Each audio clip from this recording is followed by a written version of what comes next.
Hi, everybody. Welcome to the Jerusalem Connection Red Alert Report. Today, I am bringing to you Paul Calvert, a journalist who resides in Bethlehem.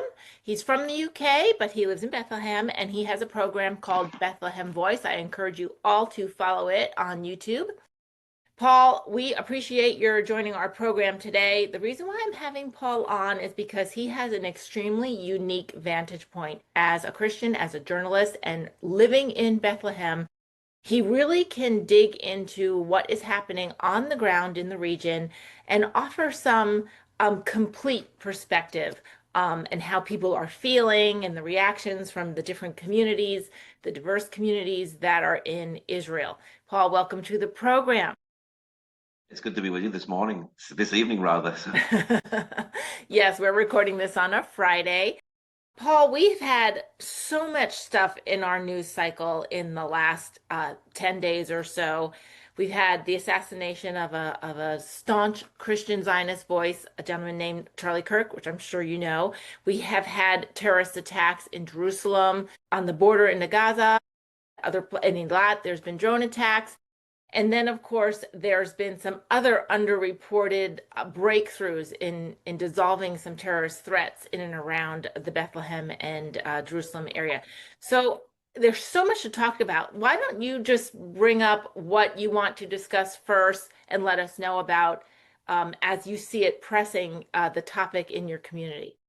Well, yeah, we've had a lot of terrorist things happening over the last week. It's been quite an interesting week, really, with everything that's happened. Of course, the first major thing was the terrorist attack just outside of Jerusalem with the shooting on the bus. And this is something that I don't go into Jerusalem very often, but I could have been there. It could have been me. I could have been on the bus. And also, as well, the fact is, because I have friends, I visit some of the schools and I speak in some of the schools, and a school kid could have been on the bus, or one of the workers. I have Christian friends within the various different Christian ministries. They could have been on the bus. So when something like this happens, you're always thinking, is one of my friends involved? Let's just check one or two people. Thankfully, it was actually after 10 o'clock when this terrorist attack took place. So that means most of the school kids would have been in school. So that was a blessing in that sense. But that happened, and we've seen a little bit more tighter security. I've been watching Facebook and watching the news on Facebook, and Israel have been putting up new barriers around the Palestinian Authority. So I went to school. I go and speak in a school on a Tuesday, and there was a barrier across the road, which it's a permanent barrier. It's always been there, but it was closed. And that morning, actually, by the time I left the school, they'd opened it. And then another day, I realized there's a barrier just a little bit further along for getting into Beit Jala. That one was closed. So we've seen more and more barriers being put up, and that just makes life hard. It makes life difficult for people who want to get about their everyday life. But you can understand it from an Israeli point of view. They want to sort of try and shut things down. It's the same issue that happened if we saw yesterday.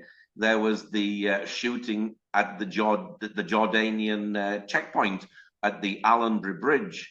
Now, the Allenby Bridge is so important to Palestinians because that's where they fly. They go through the bridge. So they get a bus from, let's say, Bethlehem to go down to the Allenby Bridge. They cross through the bridge. It's very hard because, in general, they can't fly from Ben Gurion Airport in Tel Aviv. So that is their connection to flying out to the rest of the world. And my best friend has just left, and he's got a scholarship in Budapest. So a few weeks ago, he went through the Allenby Bridge, and he was planning to go a few days early, but he didn't quite have his paperwork ready because his fear was, well, if I don't, if something happens and they close Bethlehem off, then I can't get down to Jericho to get through the bridge. And of course, now we see that what's happened at the bridge yesterday, using an aid worker of all people to actually wanted to bring aid into Gaza. And because of that, they've closed the bridge off. So that means anybody who's going to fly today from Jordan can't fly. They've lost their flight.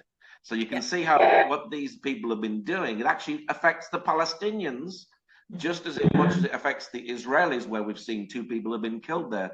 So it's very, very difficult time for everybody. And also as well, we're seeing rockets come from Yemen. and we get an alert on our phone telling us that there's going to be something in the next few minutes. And while we're doing this recording now, we don't know. Is there going to be an alert? Is something going to happen? We're getting hostile aircraft as well, which is usually drones. We've had drones in Eilat that have been going around there. We're having rockets that are maybe flying over Bethlehem to reach Ben Gurion Airport or to reach Jerusalem, something like that. Now, Israel are very good at shooting these down, but what goes up has to come down, and that could land anywhere. So it could land on the Palestinians, it could land on the Israelis, it could land on anybody, and who knows who could be killed with all of these. So it's been quite a difficult time for everybody, really, when these things happen. It's pretty interesting because Israel is constantly on the defense. Even if they take a proactive measure, it's with a defensive or keep our civilian population safe perspective. And that is not necessarily how the news portrays it. So it does indeed affect everybody's lives, these threats against the Israeli population, which also includes more than just Jewish people. You had mentioned to me before we started recording some of the terror threats that are coming out of what we call the West Bank, which is, Bethlehem is part of that term. I guess these the term, Judea and Samaria. So tell us what was discovered recently or what was foiled and the importance of that when we talk about the war in Gaza and what the Israelis must do on that front and how they're also working at the terror threat that comes from the communities that are surrounding you. Yeah, well, Gaza is controlled by Hamas. The West Bank is controlled by Fatah. Fatah is sort of a terrorist organization, but in one sense, they're much better. And they try to keep things down, and they work with Israel and things like this. They hate Israel, but they're much better. And what we've seen, we do have terrorists. We have terrorists here in Bethlehem who would like to do things, and we have all over the West Bank there are people who are wanting to do things. So it has just been foiled in Nablus that they've found rockets that were pointing towards Israel. Now, this is very bad because if they start firing rockets from the West Bank, which is what hasn't been happening, the rockets have been coming from Gaza and we've been getting rockets from Yemen, but we've never had rockets fired from the West Bank into Israel. Now, that would be an absolute disaster, one for Israel, because, like for instance, if you had rockets fired from Bethlehem, Jerusalem's just close. As soon as you get through the Bethlehem checkpoint, that's it. You're basically in Jerusalem. So Jerusalem is like probably about 7 to 10 kilometers away. So it wouldn't take much of a rocket. So you wouldn't get really any warning if anything came from Bethlehem fired over into Israel. I would doubt they'd have enough time to even shoot it down or to get a siren going out or anything like this. So this is very, very significant and very serious that they've actually found this in Nablus. And that's not just bad for Israel, it's also bad for the Palestinians because they're going to have to shut this down if it happens here in Bethlehem, something like that. They may begin to strike Bethlehem much harder than they have been doing. They could actually do things very similar and very close to what's been happening in Gaza. So it's a very, very difficult situation, this, and hopefully we don't have this in Bethlehem, but they have found this in Nablus, which is a little bit higher, more to the north of Israel. So, but this is in the West Bank side or Judea and Samaria side, which is very, very important in a very serious escalation, just to actually have rockets and weapons and things here in the West Bank. I think a lot of folks in the West forget how close everything is. If you're European or if you're American or Canadian, things are far away, right? When even people say, "Oh, there's rockets going from Yemen to Israel," it's far away, right? Gaza is not so far away. People don't realize that, but I mean, when you talk about what is going on. It's all, I mean, you use the word kilometers, but in America we use miles. 10 kilometers is what, 6 miles? I mean, that's something you can see from a hilltop. For instance, here, we've had in the past, not this time, but in times past, There's a little children's home here in Bethlehem, and you get a terrorist coming into the children's home and firing bullets over to the next community, which is Gilo. So you've got Bejala is on one hill, and then you've got Gilo on another hill, and you're just able to fire across. So some of those homes actually got bulletproof windows. So that's how close it is. Like you can, I can just look up and I can see, oh, there's Gilo and there's the Jewish community. And on our side, we've got Bejala. So that's how close everything is. So it's very, very difficult when these things happen. If you were to fire a rocket, let's say from Bejala into Gilo, you wouldn't have time for anything. And that could cause a lot of damage and a lot of problem. And you just know that Israel would come in very, very hard and try to take out the terrorists and strike the infrastructure that would be here in Bejala. So it is difficult. And of course, as well, Bejala is a Christian city.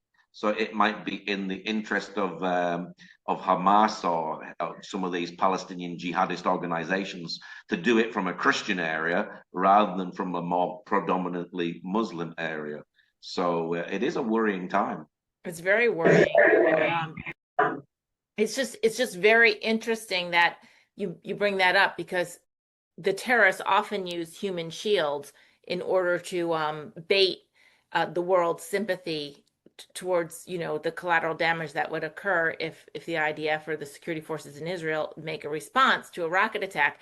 The other thing that I was thinking about as you were discussing this is a lot of times in the West, and I've heard this many times, everywhere from college campuses to Capitol Hill, is that Israel has this Iron Dome. They have billions of dollars in defense systems. They don't need to go into communities and do anything. They can just shoot down the rockets, and they'll be fine. Never mind trying to get rid of the source of the rockets, but just keep shooting them down. But as you said, the Iron Dome and some of these defense systems don't work if it's a 5-mile trajectory, right? There's not enough time to implement the technology.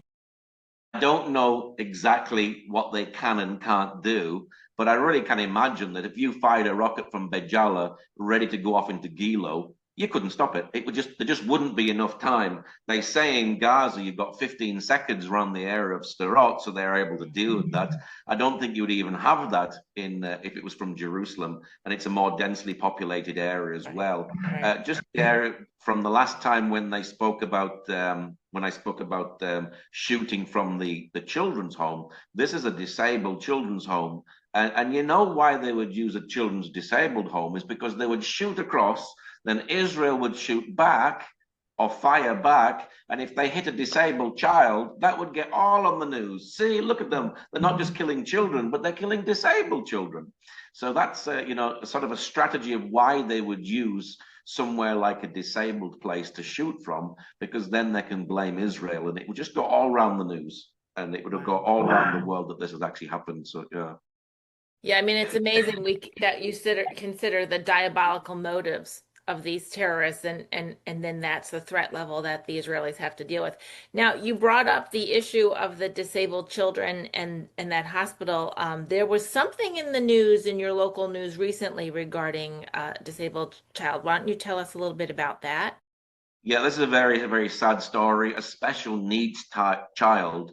He was tied to a wall and tortured by his relatives. And the police had to intervene in the situation. And I've seen a picture on Facebook where he's got bruises and scars on his arm. There's also a chain there. So I imagine when they say he was tied by a chain. And this is in the Hebron area, and 3 family members have been arrested.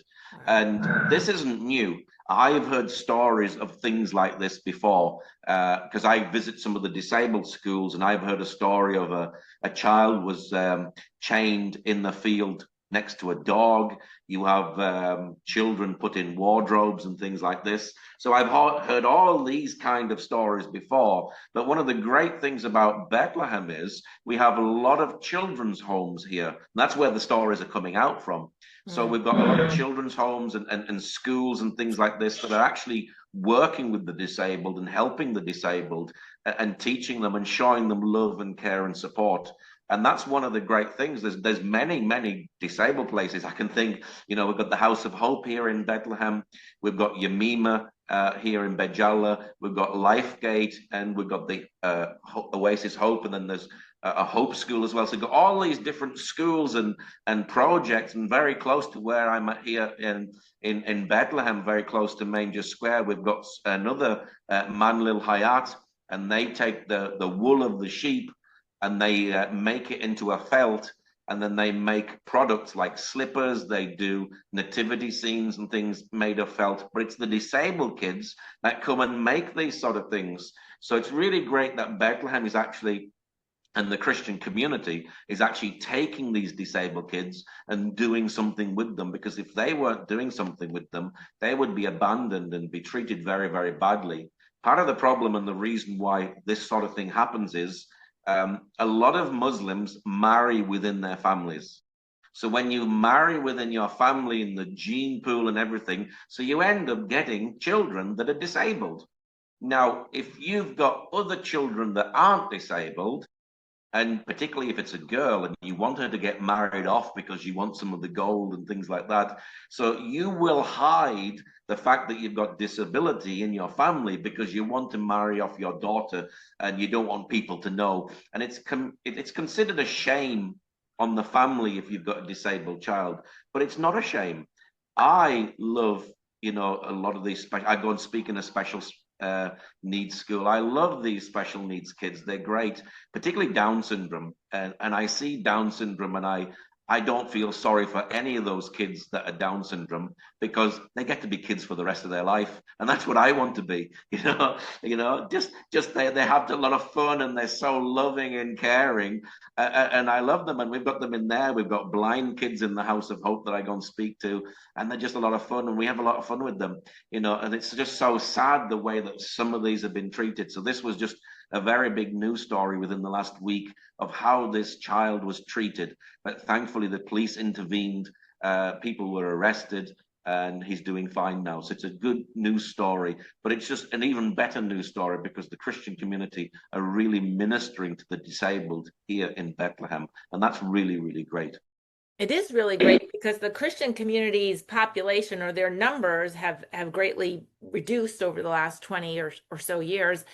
And they have their own issues and difficulties to deal with as residing in that area. They have the difficulties of any prejudice that they might be receiving from the majority Muslim or community, and any difficulties with any kind of Sharia law, whether it's implicit or explicit. And at the same time, they still take the effort and the care to then turn around and serve these underserved community members, who I'm sure, like you were just saying, that these children with disabilities and special needs, they're coming from probably, I'm assuming, the Muslim community or majority Muslim Yeah. community, because they're the majority of the population. The majority of them will be from the Muslim community. I see there's there's two people in my mind that I can think about. They must be within their 20 to 30-year-old, and they just walk the street, and you see them wandering the street all day. And it's sad that that group hasn't got into something where something can be developed or anything like that. A lot of them that age and older actually have got into things, but I can think of two people that I always see all the time, just wandering the streets all day, and that's just really, really sad that that's actually happening. That that no one's actually taking them and putting them into a project and saying, look, you could do something here. We can give you something to do, and even if it's just like sandpapering a little bit of wood, or making brooms. At the House of Hope, they make brooms, and there's lots of things that can be getting involved with. So there are still some kids that are falling through the gap, but there are many who are actually being blessed, and they've got into these projects and going off to do their work and do their stuff. Well, that is a testament to the Christian community there in Bethlehem. Paul, is there any other contemporary or topics or events that happened in the last week or so that you would like our audience to know about? Certainly, we'll have Paul back to update us on happenings, because he is a great voice of truth and news that you haven't heard, or an accurate reflection of news you might have heard. But is there any other? Well, there's the Charlie Kirk incident that happened just over a week ago. Right. That was such a very, very sad thing to happen. And I used to watch Charlie on Instagram. Sometimes I go to bed at night and then I go straight onto Instagram, and I think I'm going to spend 5 minutes, and it ends up being half an hour to an hour. And I used to watch him as on the news feeds and things, and things like that. And even my friend Elias said to me, "Oh, have you seen Charlie Kirk on, you know?" And so when it happened, I was actually going to go to school the next day, so I went to bed and turned off all my notifications because I have to get up really early. And then I got up in the middle of the night to go to the bathroom about 11:30, 12 o'clock. And my friend George had said to me, "Have you seen what's happened? I can't believe it. Charlie Kirk is dead." And as I looked at the news, I found out he'd been shot, but he hadn't actually particularly died at that particular moment. So my friend George was shocked. And then I went and quickly told my friend Elias, and he said, "Wow, it's very, very sad." So you've got some people who are seeing the sadness of this, but then you've got other people who are a little bit, well, he didn't like the Palestinians and he said things against the Palestinians. So there was a minute silence, and I put that on my Facebook page, and one Palestinian came and said, "Shame on you," and he hated Palestinians. Didn't you know that? And I don't think he did hate Palestinians. He didn't hate anybody. He didn't believe in this Palestinian narrative. Where did it come from? When was the Palestinian state? Who was your first president? Who was your first prime minister? All of these things, and he was correct in his analysis, but that didn't mean he hated you. He could disagree with you, but that doesn't mean he hates you.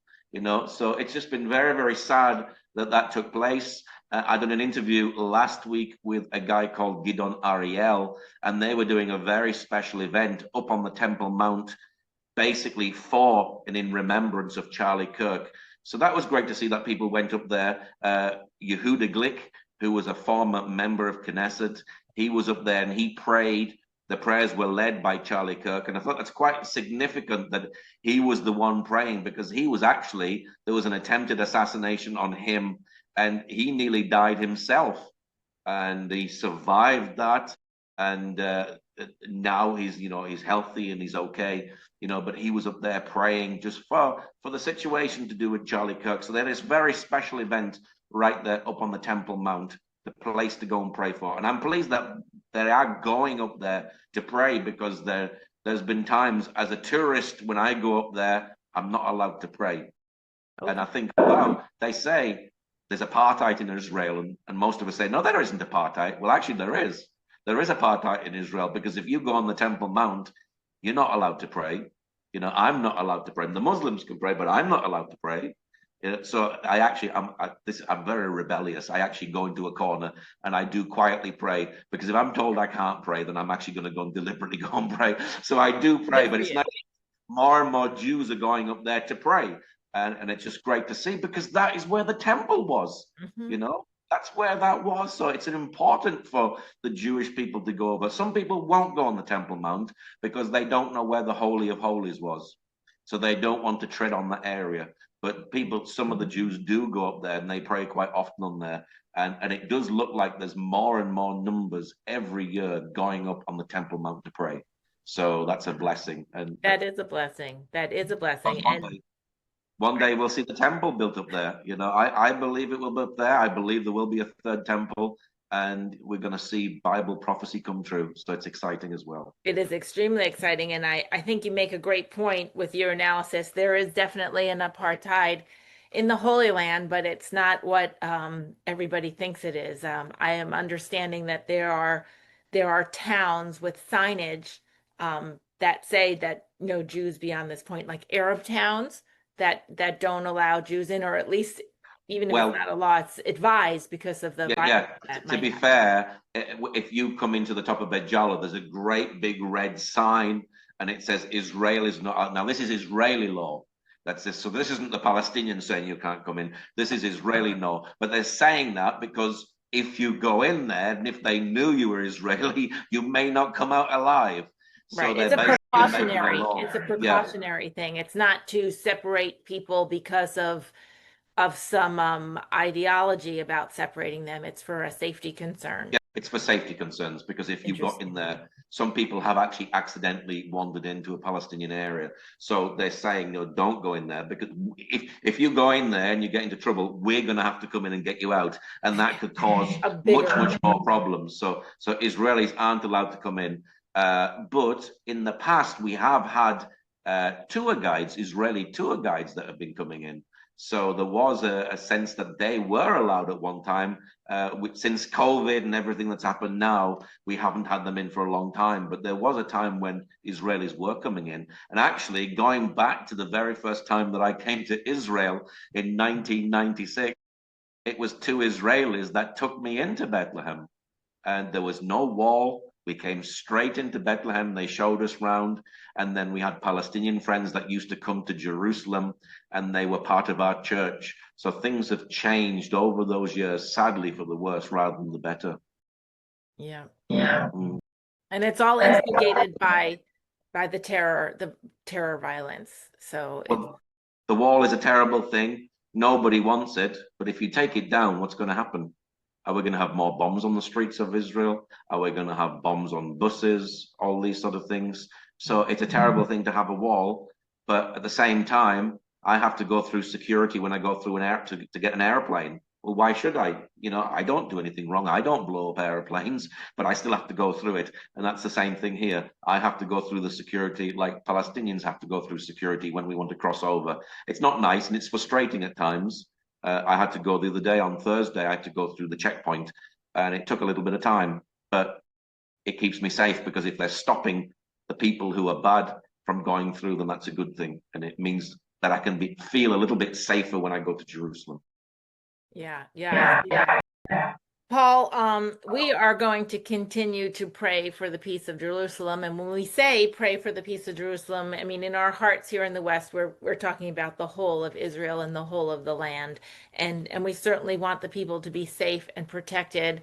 And we certainly lament the fact that IDF soldiers put their lives on the line and other security forces in order to make that happen. Unfortunately, the enemy is sometimes, or the terrorist is sometimes hard to identify. They cloak themselves in sometimes civilian and even humanitarian uniforms and outfits.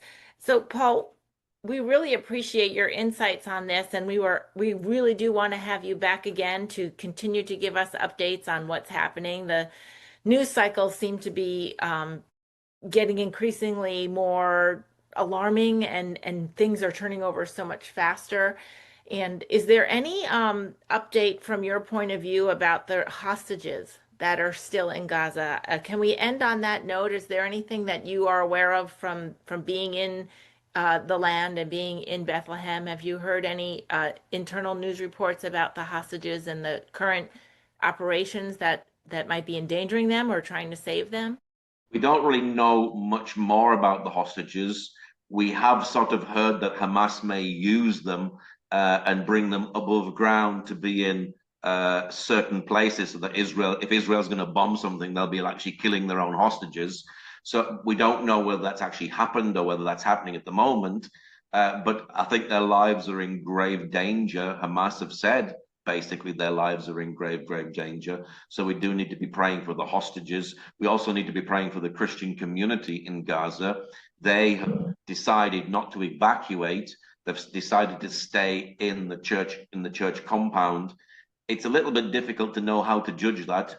If they escape and Hamas are stopping people from escaping, then their life might be in danger. If they stay, hopefully they will be safe within that compound, although we know it has been dangerous in the past. My fear is, will Hamas get into the compound and then bait the Israeli soldiers to come into the compound, and there's a shootout from the compound out to the soldiers, so the soldiers are fighting backwards and forwards.